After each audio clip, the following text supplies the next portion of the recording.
ሴቶች የሚሰማቸው ይወዳሉ። ዝም ብሎ የሆነ ያልሆነውንም ቢያወሩ ማለት ነው። ጅልም ቢያወሩ ዝም ብሎ መስማት። ስራዬ ብሏ ባለቤቷን እማወራሃለኝ ብላ ሲያበቃ የሚገርም ነገር ማለዳ ወደ ቢሮ ሲሄድ ዶሮ አግኝቼ መንገድ ላይ ምንም ትርጉም ላይ ይሰጥ ይችላል። ያን ወሬ መናቅ ከፍተኛ ጦርነት ያስነሳል። በደንብ አድርጎ ምን ማድረግ ነው? ማዳመጥ። የክርስቶስ ስራው ማንን መስማት ነው? ቤተ ክርስቲያንን ነው። ስማና አምላክ ነው መድኃኒነ ነው መስማት ነው እሱ። ቤተ ክርስቲያን ጮኸቷን ምህላነ ስም አምላክነ ምህላነ ስም አምላክነ የምትለው ቤተ ክርስቲያን እሱ ይሰማታል። ባል ደግሞ መስማት አለበት። ጆሮቹ የተከፈቱ መሆን አለበት። ከቃሉ ጋር ናችሁ።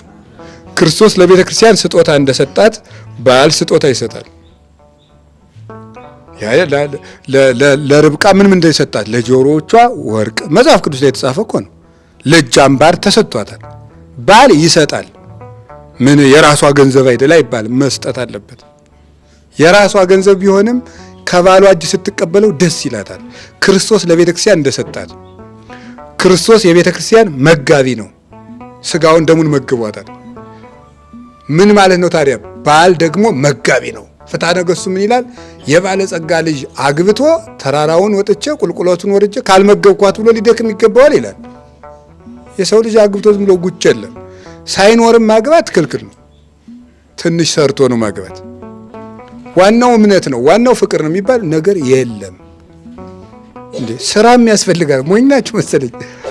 አዳምና ሔዋንን አትመለከትም እንዴ? አዳም እኮ ስንት ድግስ ዞ ነው ያገባ ሔዋንን። እግዚአብሔር ደግሶ በገነት ያ ሁሉ አዝመራ አዝምሮ ነው ያገባው። ዝም ብሎ ሳያዘምሩ ማግባት ነውር ነው። ከየት ነው የተገኘው? ስለዚህ መጋቢ ነው ባል። ክርስቶስ የቤተ ክርስቲያን ራሷ ነው ማለት የሚያስብላት ማን ነው? ነገር እንጂ እቅድ ያወጣላት ማን ነው? አንድ ሰው ለባልነት በቅቷል የሚባለው ማቀድ ሲችል ነው። እንዴት ይሄን እንዴት አድናርገው ትላለህ አንተዬ ስትለው እንጃ የሚል ከሆነ ይሄ ጅል እንጃ ትላለህ። እንዴ የሰው ባል ሆነ ሲያበቃ መጀመሪያ ማሰብ ሳትችል ለምን ታገባለህ? ማሰብ። እንግዲህ ይሄን የምትሰሙ ሴቶች ደግሞ ባሎቻችሁን እንዳትወቅሱ። አሁን ይሄን የምናገረው ሁሉም የራሱን እንዲሰራ ነው እንጂ አንድ ወደ ሌላው እንዲጠቁም አይደለም። አይደለም ሚስትም የራሷን ሚስት እንድትሆን ባልም የራሱን እንጃ። ሲጀመር ሴቶች ምን እናድርግ ብላ ስታማክረው ምን ይሻላል ብለሽ ነው የሚል አትወድም።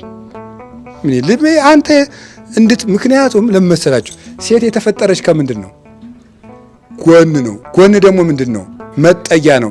ሴት የምትጠጋበትን ነው የምትፈልገው፣ እሱ የሚመራትን ነው የምትፈልገው። እንዲህ ነው እንደዚህ ነው ደግሞ ለነገር እንዲያቅጃለሁ ለከርሞ እንደዚህ ሲል ይሄ ነው ጀግናው ትላለች ማለት ነው። ክርስቶስ ለቤተ ክርስቲያን ንድፍ አውጥቶላታል አይደለም እንዴ? አቅዶላታል። ትንቢተ ነቢያትን አቀደላት፣ ወንጌልን አቀደላት፣ የሊቃውንት ትርጓሜ አቅዶ ስርዓት የሰራላት እሱ ነው። ምንድነው? ዘይሁ መራ ለቤተ ክርስቲያን አይደለ? ዘተከላላቲ ምዕራፈ ስብሐት ሃይማኖት የምስጋና ማረፊያ ላደረጋት ለቅድስት ቤተ ክርስቲያን ቅን መሪ የሚሰጣት እሱ ነው። ቤተ ክርስቲያንን ስርዓቷን ሰርቶ የሚያስተዳድራት እሱ ነው። ሐጋጊ ሕግ የሰራላት እሱ ነው። የሚያስተዳድር ልበሰፊ የሆነ ነገና ዛሬን ትናንትና ዛሬን አገናኝቶ የሚያይ መሆን አለበት።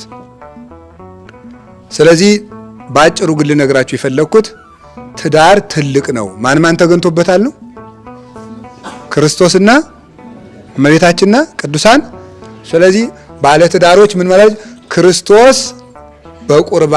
ክርስቶስን በቁርባን ተቀብለው እመቤታችንን አማላጅ አድርገው በሐዋርያት ፈንታ ደግሞ ካህናት የባረኩት ምን ይባላል ነው?